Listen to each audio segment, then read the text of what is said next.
నేను అది అయోధ్యలో వచ్చే వాళ్ళందరికీ నిత్యం అన్నదానం పెడుతున్నా, అన్నప్రసాదం ఇస్తున్నా. ఎవరు వచ్చినా కానీ ముందుగా నాకు ఇన్ఫార్మ్ చేస్తే వాళ్ళకి రెడీ చేసి పెడతా.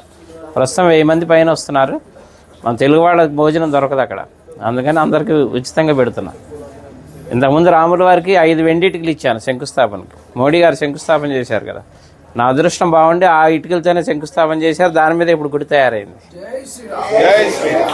తర్వాత రాముల వారికి బంగారు పాదుకలు చేయించా, వెండి పాదుకలు, బంగారు పాదుకలు. వెండి పాదుకలు తీసుకొని దేశం అంతా అన్ని దేవాలయాల్లో పూజలు చేయించా. బంగారు పాదుకలు తీసుకొని రాముల వారి రామేశ్వరం నుంచి అయోధ్య వరకు నడిచి వెళ్ళాను. అది కూడా రాముల వారు నడిచిన దారిలో వెళ్ళా, డైరెక్ట్ వెళ్ళిపోకుండా వెళ్ళి ఇప్పుడు అక్కడే స్థిరనివాసం ఉంటున్నాను. తర్వాత ఇప్పుడు ధనుసు చేయించా 14 కిలోలు. రాముల వారి వనవాసం 14 సంవత్సరాలు, అందుకని 14 కిలోలు చేసా. కిలో బంగారం, 13 కిలోలు వెండి. ఇది రాముల వారికి కోదండరాముడికి వచ్చే చేతిలో ఉంటుంది, ఫస్ట్ ఫ్లోర్లో వచ్చే రాముల వారి చేతిలో. ఇప్పుడు నా మిస్సెస్ అక్కడే ఉంది అయోధ్యలోనే, నిత్యం అన్నప్రసాదం ఆమె చూసుకుంటుంది అక్కడ. వచ్చి చెన్నై అండి, జిఆర్టీ వాళ్ళు చేశారు. అలాగే నేను ఒక పెద్ద గుడి కడుతున్నా అయోధ్యలో. అంటే రాముల వారి గుడి ఉందిగా ఇంకెందుకు అనుకుంటారేమో. నేను పెట్టేది వంశవృక్షం. బ్రహ్మ దగ్గర నుంచి లవకుశుల తర్వాత కూడా 20 మంది ఉన్నారు, ఇంకా మొత్తం 64 మంది.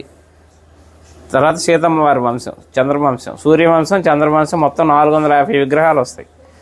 అంటే రాముల వారి వంశంతో పాటు రాముల వారికి అనుబంధం ఉన్న ఎవరెవరు ప్రముఖ వ్యక్తులు, మహా ఋషులు ఉన్నారు కదా, సప్త ఋషులు, వాళ్ళకి ఎవరెవరు సాంగత్యం ఉందో అందరి విగ్రహాలు పెట్టిస్తున్నా.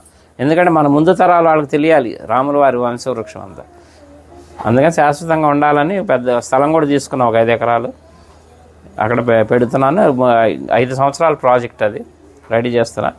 అలాగే ఇప్పుడు అయోధ్యలో అంటే మన తెలుగు వాళ్ళ తరఫున నేనేం పని చేసినా తెలుగు వాళ్ళ తరఫున చేస్తాను. అయోధ్యలో వాల్మీకి ఎయిర్పోర్టు, ఇక నేను వెళ్తూ వస్తూ పోతూ ఉంటాను కాబట్టి 2-3 సార్లు చూశాను, కానీ నాకు ఎందుకో లోటుగా అనిపించింది. అక్కడ ఒక విగ్రహం పెట్టిద్దామని గవర్నమెంట్ అప్రోచ్ అయితే పర్మిషన్ ఇచ్చారు, సెంట్రల్ గవర్నమెంట్. 16 అడుగుల వాల్మీకి విగ్రహం పెడుతున్నాను. ఆ విగ్రహం కూడా రెడీ అయిపోతుంది ఇప్పుడు.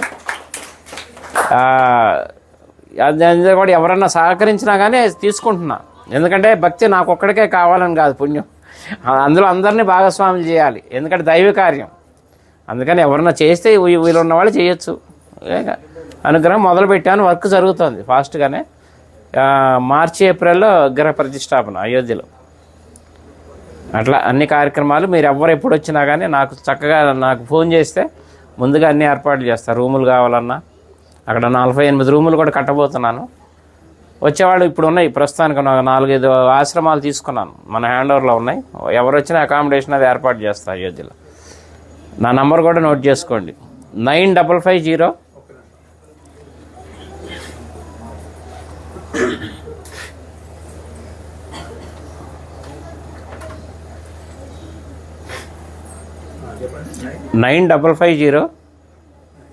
754-389. చల్లా శ్రీనివాస్ శాస్త్రి అయోధ్య అని పెట్టుకోండి.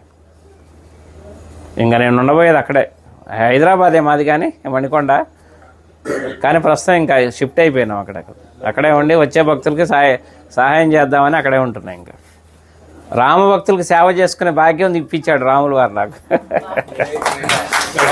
ఎందుకంటే నిన్నే బాలరాముడు ప్రతిష్ట నిన్నే 1 year. అందుకే మా ఆవిడ అక్కడ ప్రసాదాలు తయారు చేసి మాకు అవకాశం ఇచ్చారు. ఇప్పుడు 6 రోజులు మొత్తం లోపల ప్రసాదాలు పంచే అవకాశం కూడా ఇచ్చారు.